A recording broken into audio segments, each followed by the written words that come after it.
a role in an early investigation. Want to also ask the public not only keep the victims in their prayers, the suspect's family in our prayers. There was a lot of pain exhibited yesterday and being felt today. I want you to pray for the first responders. The two gentlemen that neutralized the suspect yesterday, a TABC officer and an HPD officer, did not go to work yesterday morning planning to have to use their weapons. They're suffering today. They need our prayers and our counseling. And in closing, let me thank the men and women of every agency that's represented up here today, and some are out in the field. I speak quite often about collaboration of our law enforcement agencies in our community. I want the public to know, I want Houstonians to know that we have every level of government represented here today, led by our fine, outstanding Chief Fenner. The scene yesterday was hectic, but people came together, agencies, all the agencies representing law enforcement in our community at the state level and at the federal level. It's an ongoing investigation, but that's the way cooperation is supposed to work. And to the Houston community, we feel, as we stand before you today, the community's unity. That's what great communities do. We don't start pointing fingers. We don't worry about who's going to get credit for work. We come together. This is a great community, great people, but with the first responders that showed up at the scene and have worked all night long and have an ongoing investigation. Let's keep our first responders. We want to assure Reverend Osteen's church that we understand the trauma that they went through to those families. We want them to understand everybody was doing everything they could on the scene yesterday, the reunification of the families. We had families separated from their children. So this is what collaboration and unity and dedication to public safety provides. Let's continue to support the first responders. We'll be very transparent as we go forward. And with that message, I would like to yield to Chief Fenner. Thank you very much, Mayor. Good afternoon, everyone. I want to first thank all of my colleagues, and that includes all the men and women on the front line. The mayor hit some points of the collaboration and the difficulty in the scene yesterday, but very proud of everybody who showed up, and we got everything under control. I want to ask for prayers for a 7-year-old kid who's fighting for his life, and questions came up yesterday about him, and I think that what we need to do for him is pray. He's still in critical condition, fighting for his life. The last report I got, the 57-year-old male who was shot has been released. I want to ask for continued prayers for him and his family, and all families involved. The Lakewood family, and the mayor spoke on it, but I spoke to Pastor Osteen this morning, and he would have been here. But his duty, his heart is with his congregation right now, trying to start the healing process. And we want to pray for them and our entire community. But as I said yesterday, I'll say it again. We go through tragic moments, but we're going to stand up as Houstonians, as like we always do with any tragedy. But we wanted to come here and provide an update on the incident of yesterday. And I just want to go over a few things, a few individuals who are here. Mayor Whitmire already spoke. I'm speaking, and Chief Pena will speak. The FBI SAC, Douglas Williams, will say a few words. TABC Director Kevin Lilly will make some remarks. The update on the actual investigation is going to come from our commander of homicide, Hasek. We're going to follow up in Spanish with Commander Hector Garcia. We'll probably just summarize everything that everybody's saying up here briefly. And then we'll go to question and answers. Also want to acknowledge the director of DPS, Gerald Brown, is here. Thank you. and also Harris County Sheriff Ed Gonzalez, and our District Attorney Kim Ogg is here as well. And if I missed out on somebody, you let me know. But a lot of work has been conducted and just since yesterday, and a lot of things are still going on. We will not be able to answer every question. Information that we do have, we'll share it with you if we can, but let's just take that into consideration. Also, want to close out by saying it's important, as the mayor said, that our community, and not only religious institutions, all of our communities, we need to hold one another up in this moment and any other moment. We need to watch out for one another. And you'll see us out there, more visible presence. But behind those visible presence are true relationships where we communicate every day with everybody in our community that we possibly can. And we'll continue to do that. I'm going to step aside briefly and bring up Chief Sam Pena. Thank you, Troy. And thank you, Mayor, for bringing this group together. I want to first extend my gratitude as well to all the agencies that participated in this incident, the ones that we collaborate on a day-to-day basis, because, again, it's about those relationships that are built ahead of time that ensures an efficient response to these types of incidents when needed. Also, again, our prayers to the young child that was injured, our community, that is suffering. It's traumatic for our community as well when these incidents happen. But the purpose of my briefing here today is just to allay some of the fears that may be out there in regards to any possible exposure to chemicals that may or may not have been present at the scene. As we mentioned yesterday, in collaboration with the Houston Police Department's bomb squad, our hazmat task force and decontamination task force were on scene conducting tests on any of the products that may have been at the location. The tests were completed, the preliminary tests were completed on scene. I can safely say that there is no risk of exposure to any chemical or product that may have been present to anybody that was at the facility, at the church, any of the first responders, anybody that came in contact or in the general vicinity, and certainly no danger to our community in terms of any hazmat products. The products on their own are benign, and they're common products that we would see in other applications. So I want to make sure that we communicated that to our community. There was no risk of exposure or ill effect or hazard to our community as a result of any product that was out there. And we're going to continue our partnership with law enforcement, certainly my partner in public safety, Troy Finner, and his team, until we complete this investigation. So turn it back to you, Chief. Thank you. Thank you. FBI SAC Special Agent in charge, Williams. Got you. Got you. Thanks.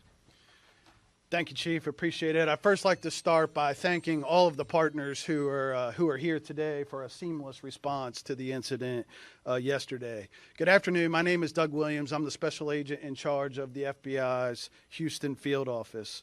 Unfortunately, we've always said that it's not a matter of if an active shooter event will occur in our city, but when. That when was Sunday afternoon, just before a service at one of the largest congregations, not just in Houston or Texas, but in the United States. We are extremely thankful for the quick response of the two officers working security at the church at the time that engaged the shooter. I think all of us here would agree that if it weren't for them, the number of casualties and victims would have been much higher. There is no doubt that their heroic actions saved lives. The FBI has been assisting our partners at the Houston Police Department with the investigation of the shooting at Lakewood Church since it immediately happened. We'll continue to assist them for as long as needed. The FBI is working with HPD to follow all logical investigative leads related to the shooting. As the Chief just said, it's way too early to determine a motive for the shooter's actions, and we're not in the business of speculating. Our work is based on facts and evidence, and we're still in the process of collecting those facts and evidence. That process will take time. It is very common for the FBI to provide support to partner law enforcement agencies during an active shooter incident and in the immediate aftermath of a shooting. The FBI has an arsenal of local and national resources at our disposal that we can deploy. These include technical resources as well as personnel resources such as agents, investigative analysts, evidence response teams, victim service specialists, just to name a few. Yesterday, we deployed all those resources and will continue to support HPD for as long as it's needed. In the meantime, if anyone has information about Sunday's shooting at Lakewood Church that they'd like to share, we'd ask that you please contact the Houston Police Department and share the lead, as they are the lead investigative agency. Again, the FBI is assisting, and we will continue to assist our partners here for as long as needed. Thank you very much. Thank you. JBC Director Kevin Lilly. Thanks. Thank you, Mayor. Thank you, Chief. I'm Kevin Lilly, Chairman of the Texas Alcoholic Beverage Commission. First, I'd like to offer my sincere condolences to the congregation of Lakewood Church and to Greater Houston. As the Mayor said, our places of worship are both sacred and safe, and all Texans grieve what happened at Lakewood Church yesterday. And indeed, when the sanctity of a church is violated, or any house of worship, that is an attack on the very foundation of this nation. And so we are so grateful for the action of our Houston police officer involved, as well as TABC agent Adrian Herrera, who were the officers on the scene, and their actions working together to neutralize the suspect, as the FBI said, saved lives. You know, the term hero has been used today, and sometimes it's said flippantly. But I think what happened yesterday was the personification of heroism and valor, in which a total disregard for your own safety, saving others before yourself. Chief, I was talking to a couple of your deputy chiefs yesterday, as well as some of the FBI agents, and they spoke almost in great respect of the fact that these two officers held their ground. They held their ground in the face of rifle fire at point-blank range. And they continued to fire until the perpetrator was neutralized. And they did not yield. And they remained there as a wall. Agent Herrera and the HPD officer involved were a gauntlet. They were a wall that existed between worshipers and terror, between freedom of religion and murder. And we should all be mindful of the sacrifices that our men and women in law enforcement make every day. It is a profession of the highest honor.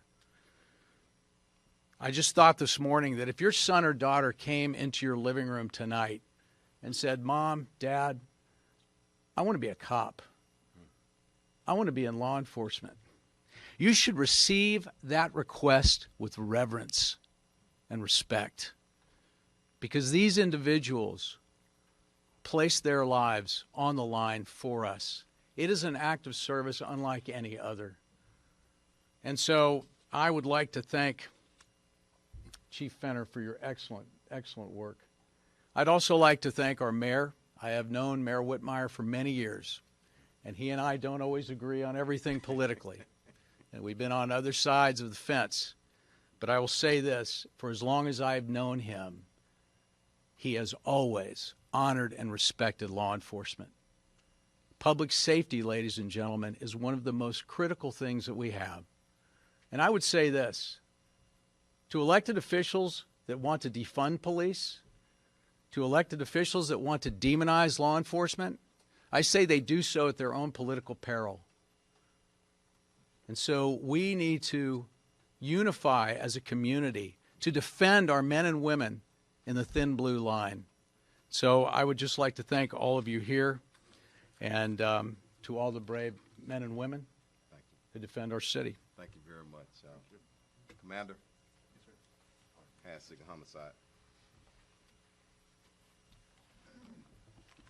Good afternoon. I'm Christopher Hasig, Commander, HPD Homicide, also leader of our Special Investigations Unit, last name Hassig.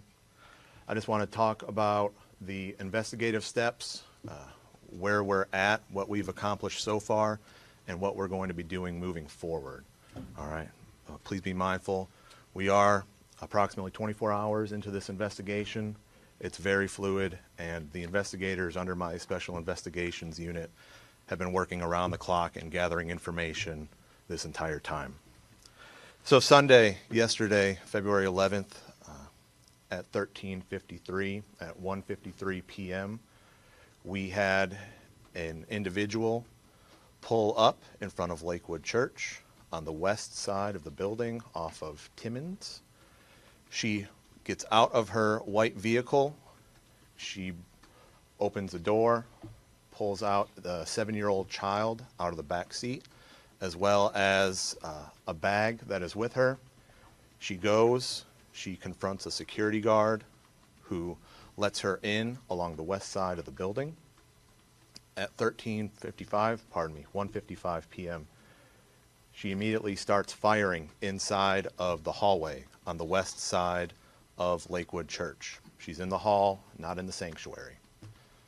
Multiple rounds are fired by her, at which point Officer Moreno of the Houston Police Department, working an approved extra job at the location, as well as TABC Agent Herrera, return fire, and the exchange is all there on the west side of the building, in the hallway. Multiple shots are exchanged by all three. She eventually falls to the ground. The 7-year-old child falls to the ground as well from gunfire, one gunshot wound to the head. Like has been mentioned earlier today, he is in critical condition at this time. And at 2:07 p.m., she is pronounced deceased by Houston Fire Department personnel. Other things that we know at this point in regards to the investigation. Our shooter is identified by driver's license as Genesee Moreno, 36 years old, Hispanic female. There are some discrepancies. We do have reports. She used multiple aliases, including Jeffrey Escalante. So she has utilized both male and female names, but through all of our investigation to this point, talking with individuals, interviews, documents, Houston Police Department reports, she has been identified this entire time as female, she, her, and so we are identifying her as Genesee Moreno, Hispanic female. There were 2 weapons of hers recovered on the scene, an Anderson Manufacturing AR-15, which was what she utilized to fire at the officers. There was a sticker on the buttstock of the rifle that stated Palestine. A sticker simply stated Palestine on the buttstock. Also within the possession of her, near her, what she brought in, according to the video, and she had in a bag, was a .22 caliber rifle by Blue Line Solutions. She had that, she brought that in, she did not fire that weapon.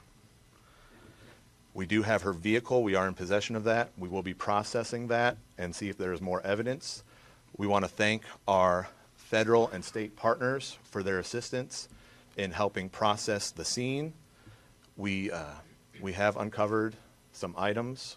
We do have some anti-Semitic writings that we have uncovered during this process, but like I said, we are 24 hours into it. It is very new. We are getting new information as the hours change, and so we are going to be delving into that more. But we do want to stress that she acted alone. We do believe this was what we term a lone wolf, lone suspect situation.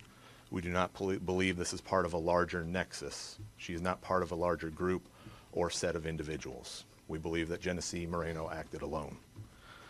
We do have some facts that she was put under an emergency detention order by Houston police officers, we believe in 2016.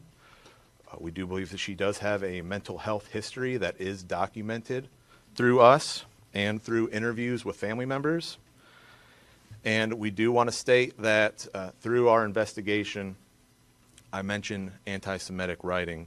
We do believe that there was a familial dispute that has taken place between her ex-husband and her ex-husband's family, and some of those individuals are Jewish.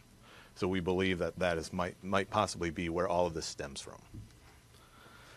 We ask anybody with information to please call the Houston Homicide Department, 713-308-3600, or Crime Stoppers at 713-222-TIPS, TIPS, if they have any information regarding Miss Moreno or anything that could assist us with this investigation. Thank you very much. We'll hold questions until we translate, and then we'll get everybody at once. Come on. Thank you. Thank you. Good job. Thank you. Buenas tardes. Hoy queremos darle las gracias a todos nuestros compañeros que nos acompañan aquí al frente. Como ustedes pueden ver, hay representantes tanto de agencias locales como estatales y hasta federales.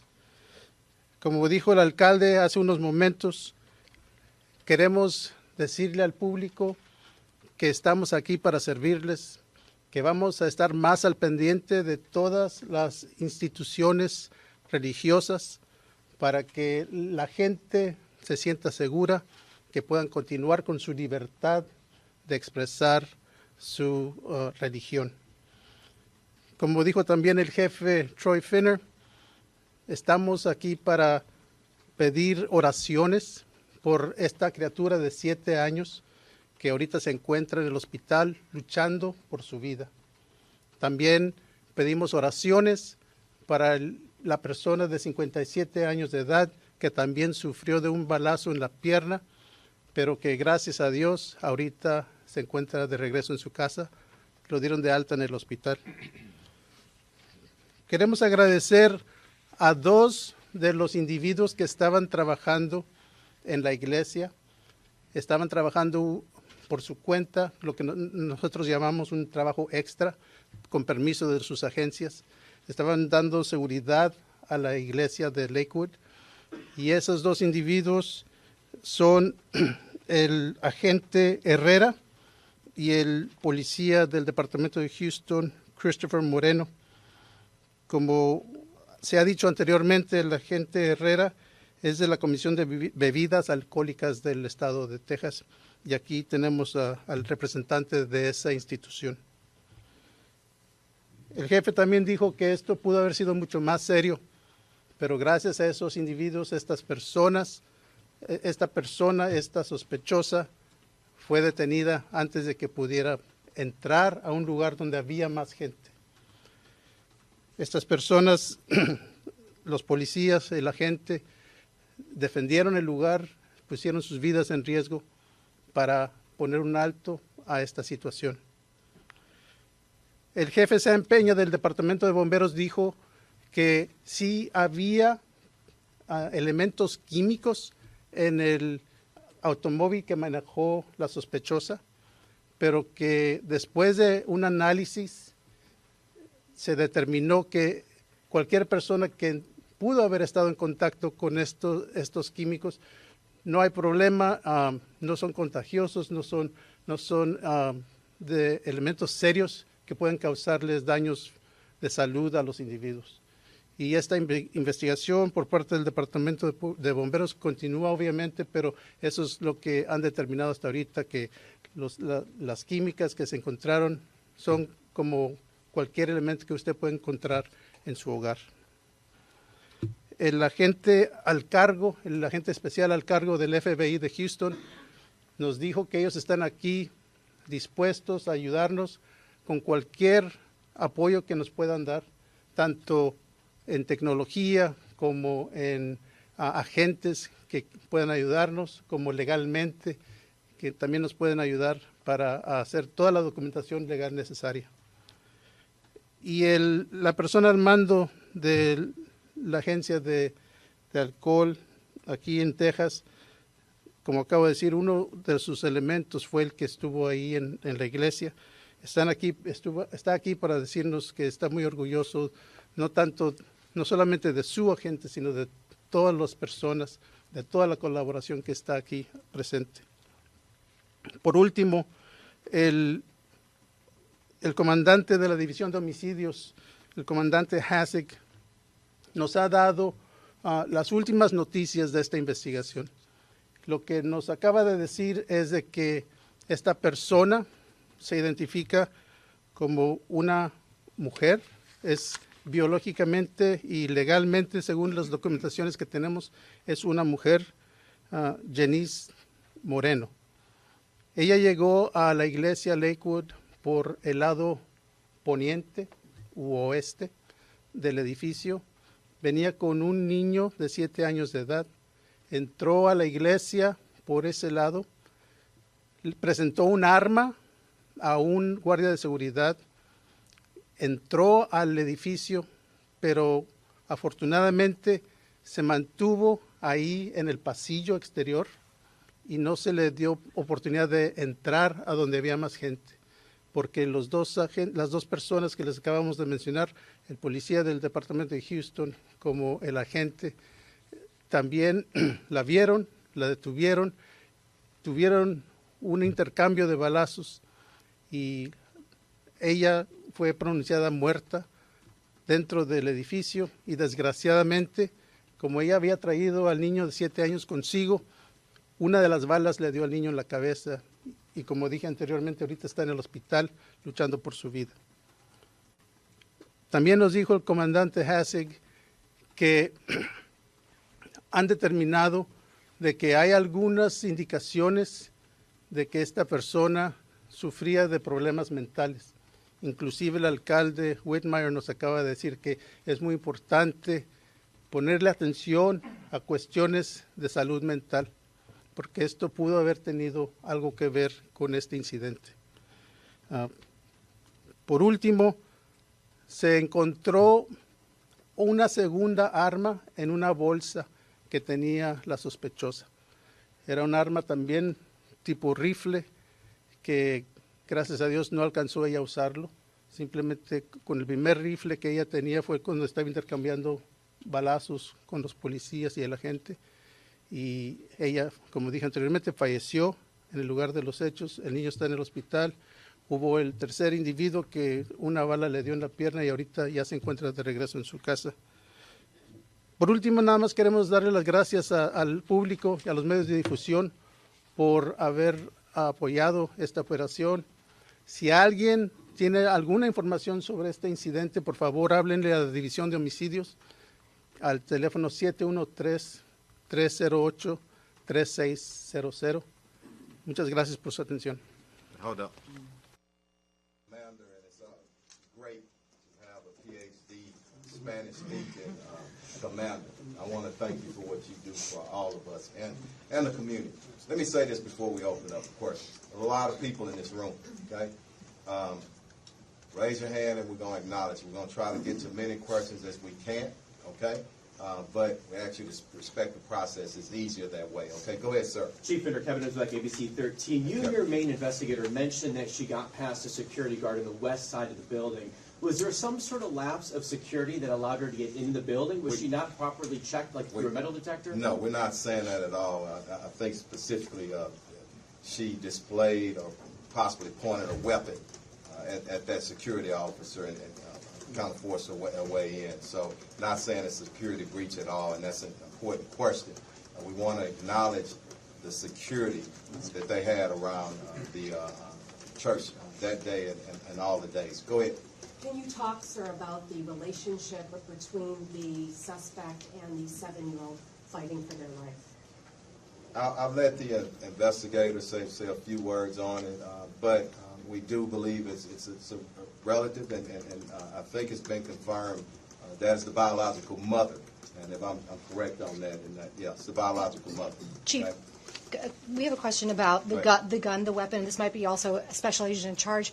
We understand that she had a previous criminal background that showed she had a misdemeanor charge for a weapon that was taken away from her, and that the FBI also made question about a possible weapon she was going to purchase in 2023.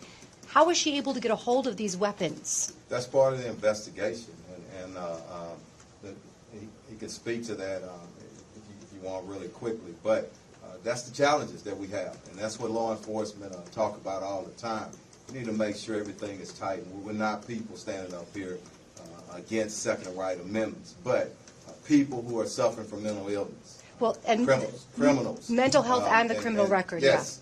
So we're looking at that, and if you want to add to it, okay. Yeah. Go ahead. Yeah, I don't really have anything to add. I think it's we're in the infancy stages of this. I completely understand. We want to know the motive, how she got the weapon, why she did this.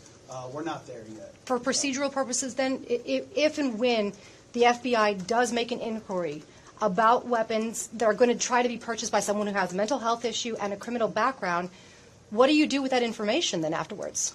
So when that information comes through, the FBI will receive it, and then we share that with our local partners. Chief? Yes, go Chief, ahead. was it clear how much ammunition the suspect was carrying amongst those two rifles? I think we're still working through it. Can I say multiple rounds of ammunition? Multiple rounds were fired, but just 24 hours into it, I don't want to give you a definitive answer. Multiple rounds and multiple rounds fired. Go ahead, and we'll work our way to the back. Go ahead, Quick Marty. clarification of what the gentleman said in Spanish. He indicated a Christian Moreno. Is that the officer for HPD that returned fire? Yes, Christopher Moreno, and we'll be sending that information out to y'all. And for the sake and I don't want to speak for TABC, but we'll get that out sometime. And for the pretty sake of soon. clarity, Go ahead. because we're dealing with multiple Morenos, is there any relation here? Just want to make sure of that. No. Okay, got No, do it. we Quick know? question now with regards to, I need a clarification. Now my question, please, if you don't mind, sir. One more, and that's it. There's a lot of people. Well, we're that's going right. off of what was said to us. That's Go why we ahead, need the Marty. clarification. Go And thank you for the transparency. We really appreciate it. ahead. I got it at 1:53. He arrives, or she arrives. Forgive me. She arrives at 1:53. 207 declared dead by HPD. How long before there was gunfire engaged, and how long did that gun exchange last? The shooting began almost instantaneous upon her entering the building, which is roughly 1:55. Right. Takes her a little over a minute to get in after talking with the security guard. The firing commences right after that. There's a few minute gun battle, for lack of a better term. They're exchanging gunfire, and she is down. And then our officers followed their tactical training. They linked up. They talked about a game plan, approached the body. Somebody else pulled the 7-year-old to safety. And so all of this transpired within a matter of less than 12 minutes. And we'll get a timeline a little bit later. Let me get you some more questions. Go ahead. Why Lakewood Church? That's a long way from Conroe where she lived. I can't speculate for her. That's part of the investigation. But it could be any place of worship. And as I said earlier, and I want us to kind of get this. It could be any location. Bad people or or individuals suffering from mental illness and with guns. We need to all look out for them. Those family members she was in a dispute with, though, did they attend services there? No, not at all. Go ahead, and then we'll work our way back to you. If there are resources for all the community, who are there. Say that one more time. I'm very sorry. En español. Yeah, you can do it. Yeah, go ahead. Si hay recursos disponibles para la comunidad que estuvo presente en la balacera. Afortunadamente en esta ciudad tenemos muchas organizaciones que pueden darle ayuda a estos individuos que necesitan hablar con alguien o alguna ayuda psiquiátrica o psicológica. Hay muchas organizaciones, inclusive me imagino que ahorita la misma iglesia está tratando de ayudar a las personas que atienden esa iglesia de ese tipo de ayuda. One in back, and then work our way in the front and over there too. Go ahead. Chief, for you or Commander Hassig, as an extension of the why Lakewood question, referencing the writings that you talked about, Commander Hassig, was there anything in those writings that stipulated a desire for acting out against specific people or groups? Nothing at this specific moment. We don't have anything that pops out. Again, we're reviewing all of those writings, but nothing that stands out at this Commander, Chief, can you talk to No, go ahead. Chief, can you talk to us real quick about security measures at the church? We're told that we heard that you may have tried to get into a classroom full of students. I'm not sure that's part of the investigation, and I forgot to address this. Yesterday, there was a question about a body-worn camera. Our officers did have body-worn cameras, so a part of this investigation is going through that, plus the security cameras. So I really don't want to speculate right now, but we will be transparent as more information comes in. Over here on the corner, and then we'll get to you. Thank you, Chief. Question for the commander. Based on your preview of the information you just provided, what did she say? What did she? You guys have camera information, et cetera, et cetera. What did the woman say to that security guard at all, if anything at all? I mean, it's still under investigation. She displayed a weapon, and we're going to re-interview the security guard, but she had a rifle, and it was pointed at her, and she was unarmed. I'm going to get you to. Go ahead, and then we'll work our way over here. Chief, is there any element to label this as a hate crime? We don't want to jump ahead of that. I think it's very important that we don't. As a society right now, we want to group different people for different reasons. I think that's really counterproductive to our healing process, to the way that we want to patrol and police our cities. So I just want us to simply wait on the facts. You got mental illness here. You got a lot of things going on, and so let us work that out. And I promise you, we're transparent here. We'll get it to you. Go ahead. Chief, can Thanks. you give any more explanation about why she was using aliases? What the motivation was? I don't know. All we can do is that's part of the process, and we're just 24 hours into it. There was a lot of discussion, and also in social media with some professional reporters, investigators, and some that's not so. So we're just here to present the facts as we know at this time. Is that connected to other things she's been charged with in the past, or is it something else? We don't know at this time. We're still working on it. Go ahead, and then we'll come right here, and then back around. Do we know how many off-duty officers between HPD, TABC, other agencies that were already at the church, and between those two officers who opened fire, do we know which one of the two, or both of them, actually took the suspect down, as well as who shot the 7-year-old? That's part of the investigation. I know that both of them did discharge, but give us some time to review the videos, and whatever we have by our officers, body-worn cameras, we'll put that out within 30 days. So. But do you know how many officers were already at the church working detail duty? Yes, they were actually working there. No, but how many total besides? I don't know right now. Chief, I just wanted to clarify. Chief, have you uncovered any direct connection between the suspect and Lakewood Church at this point? Perhaps divorce counseling she may have been undergoing there? We don't know. That's part of the investigation, and that's something too that we will share right here, and then we'll work our way back around to you. This suspect was clearly on law enforcement's radar. Is there any indication that police had more opportunities to intervene in other ways sooner? You're saying on that radar, what does that mean? Well, in terms of the known mental health issues I don't want to cut you off, but I don't know if that's inaccurate. But she did have a history, if you want to say that. But there are millions upon top of millions of people who have a history. And to your question and answering it, the response is that we all need to continue to work together. Neighbors, family members, getting that information up to us in a timely manner where we can be proactive and prevent it. I think that's where you're going, but I just don't have all the facts right now. Go ahead, sir.